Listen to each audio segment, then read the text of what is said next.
Cool. So it's a Friday night in late July, almost August 2010, and I'm in West Seattle. I was walking back to my car and I found this Tesla Roadster, which I didn't really know anything about. I thought it was a Ferrari until I looked a little closer. And the gentleman who this car is currently with or belongs to, I started asking him a couple questions, and it seemed like it was the right thing to do to just share it in a little greater depth. So here we are. This is the Tesla Roadster, which is a completely electric vehicle. Yeah. And goes for about $110,000. What a bargain. What a bargain. And apparently there are about 1,300 of these on the road, roughly 60 of them on the road in the Pacific Northwest. And my friend, what's your name? My name's Lance. Lance, I'm Leonard. Nice to meet you. Leonard. Is going to tell us a little bit about the Tesla Roadster. And let's start off with the charging pump here. Yeah, so this is designed so that you're not too confused. It's not going to be a gas pump. It's an actual electric. It uses no gasoline whatsoever. This car gets 245 miles to a charge, so that's half city, half freeway driving.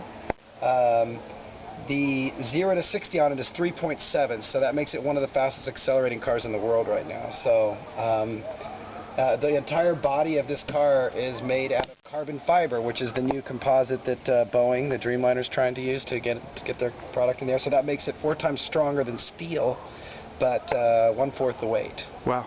Yeah. And why does this cost $110,000? Because it's everything about it is high performance. The other thing is the material, the carbon fiber material on it. So, for instance, a Carrera GT, which is the only other car that I know that's a carbon fiber car, is a $450,000 car. And that's a Porsche? And that's a Porsche, and this will outperform it. So this will out-accelerate it. And that car is a $500,000? Yes. So it's technically that's a value. The other neat thing about it is it costs you a little over $4 off your electric bill to get that kind of range, and it's $4. What does that mean? Per charge? Per month? Per charge if it's empty all the way. Okay. So to do some fun little math, the battery's a 53 kilowatt battery, and in Seattle the electricity rate is 8 cents a kilowatt. So doing that together, it's a little over $4 to fill up the car. Cool. Can you show me the plug again that goes in? So you can plug it into just about anything that that piece right there can plug into. Mm-hmm. So just a 110 outlet is just fine. There's different, and this piece on the other side is the part that goes into the charge port that you saw. Okay. And this is the extent of the trunk right here? This is the trunk. It was designed and spec'd for a big bag of golf clubs. I'm holding the roof. It's a soft top roof, but you can get a hard top on it. No, I went last time. So typically someone who purchases this would theoretically have both? I would say in the Seattle market, about 40% of the owners have chosen to get the optional hardtop, which is a removable hardtop, and you can just bolt it on. And how much does the hardtop go for? About $3,000. It's also made out of carbon fiber. What's funny about the hardtop is it weighs 8 pounds, so it's actually lighter than the soft top. Because of the same material. It's made out of this carbon fiber material. Wow. And you can see, I don't know if you can see with your camera, but do you see the weave? This is regular carbon fiber when you don't paint on it. Uh-huh. It looks kind of like a solar panel. It does. And then this is the acrylic stuff. This takes a lot harder. It's a lot harder to do, but this is called clear coat carbon fiber, and that's the weave on it. Can you show me the engine too? Yeah. So the motor, it's a half motor right in here. So is this the Porsche Carrera that we're talking about? No. Is this the S or? It's a Tesla Sport. It's an S. Yes. Yeah, it's gorgeous. Yeah, thanks. Yeah. Come and check out a great car. the front with under the hood there. Absolutely. Yeah. It's a lot of fun. We had Porsche. I worked for Tesla, a company, and out of the Seattle store, we had Porsche.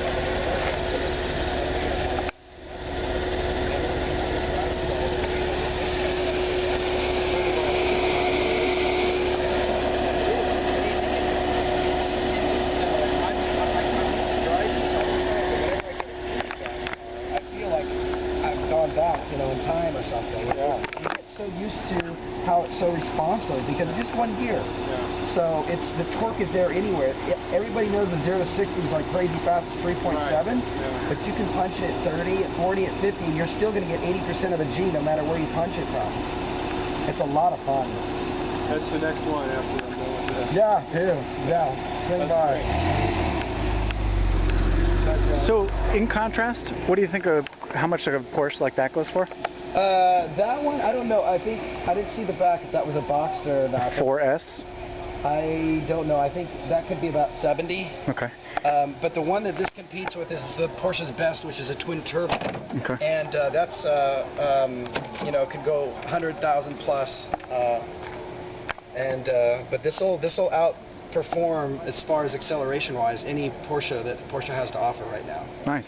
And there's my 1992 160,000 mile Honda Accord four-door in emerald green. And the birds help fix it up a little bit and everything. Definitely. This is a great utility car, so I applaud you for the utility of it. This is a car for just having some fun. From day one, though, here's the thing: Tesla from day one has wanted to make an affordable electric. But if you were to ask somebody 3 or 4 years ago, hey, will you drive an electric? The perception was, I'm not going to drive a golf cart on the freeway. It was like, everybody thought it's underpowered and this. So the first thing that we had to do is use this to break the perception, make people take electric seriously.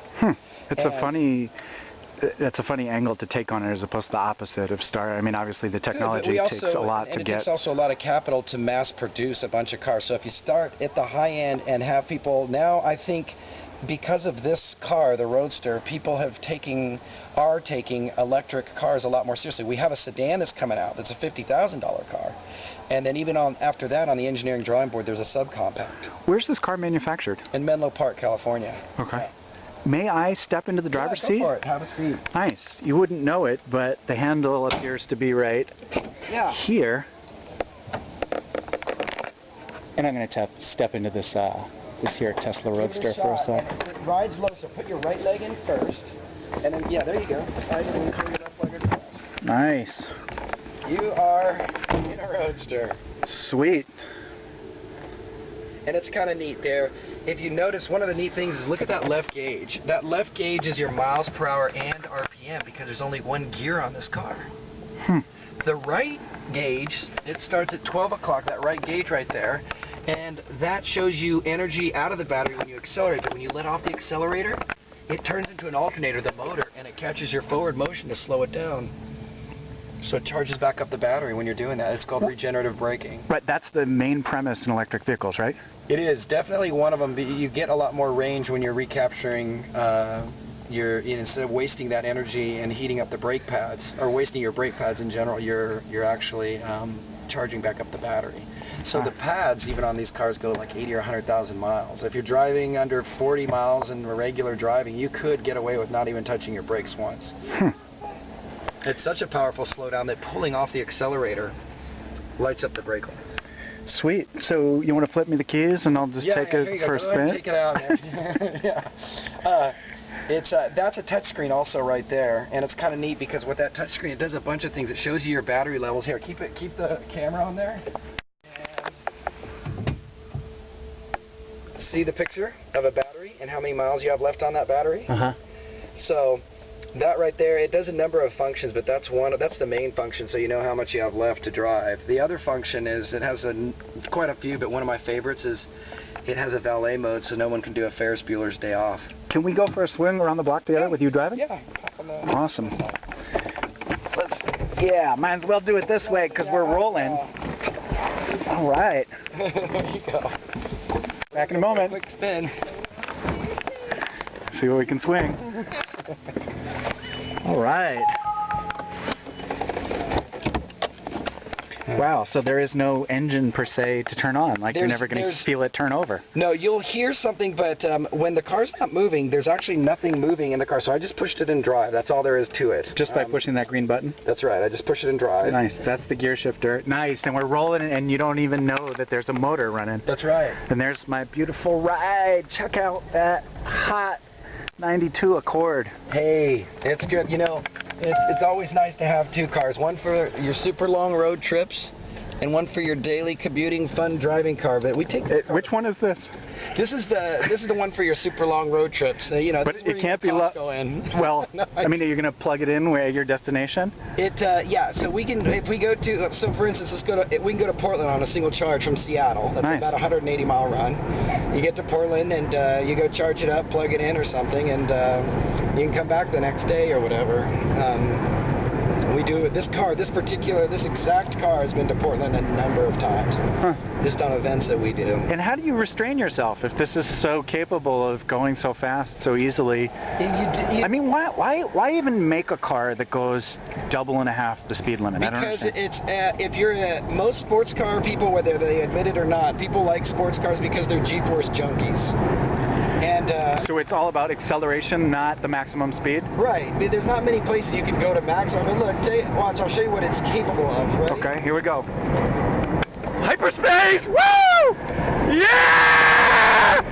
Woo! You can feel that, huh? Just a little bit. So that's why people.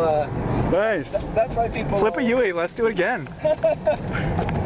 And what's neat is I can do it from anywhere. So here we're about 30 miles an hour. This is a neat thing. I can just push it anywhere without any gear shifting. Let's try it again.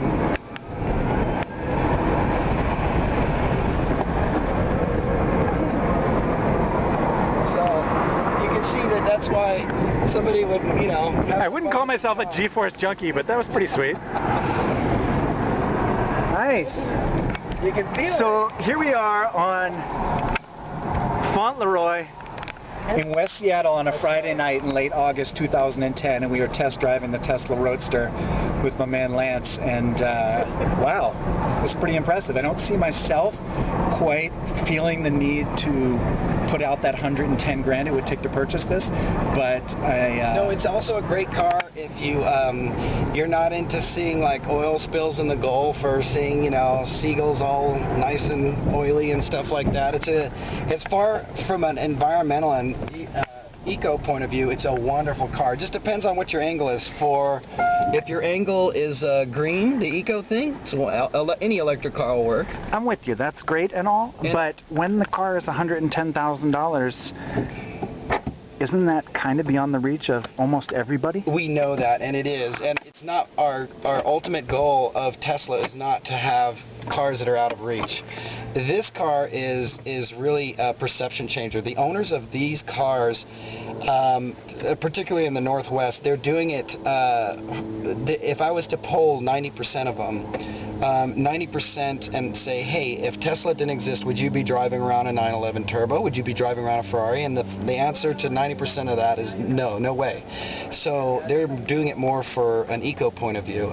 They're doing it more to send a message.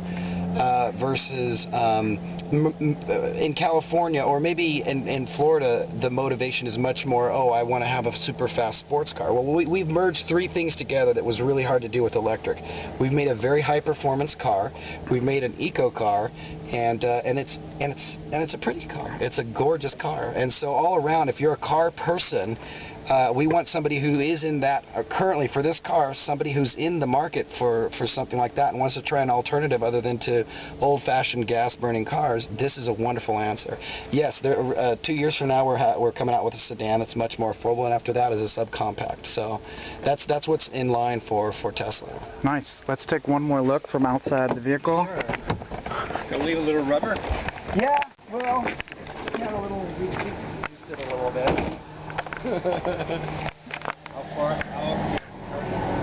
Nice. Lance, thank you so much, brother. I really appreciate you taking the time. Yeah, I'll remember this. Thank you. Awesome. The range is 10